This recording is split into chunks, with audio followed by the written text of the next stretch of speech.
Third severe.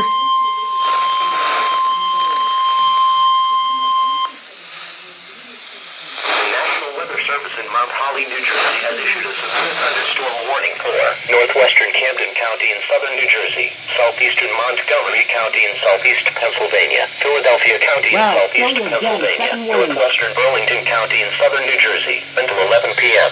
At 9:55 p.m., National Weather Service Doppler radar indicated a severe thunderstorm. The storm was near Bryn Mawr, moving east at 15 miles per hour.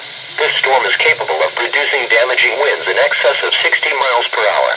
The severe thunderstorm will be near Chestnut Hill around 10:05 p.m., Germantown and Roxborough around 10:10 p.m., Jenkintown around 10:20 p.m., Philadelphia and Kensington around 10:25 p.m., Camden around 10:30 p.m., Wissineming and Tacony around 10:35 p.m.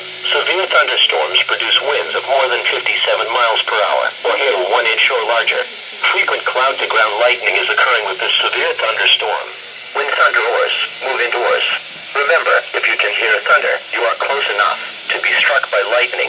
Repeating, a severe thunderstorm warning has been issued until 11 p.m. for the following counties in Pennsylvania, Montgomery and Philadelphia, and the following counties in New Jersey, Burlington, and Camden.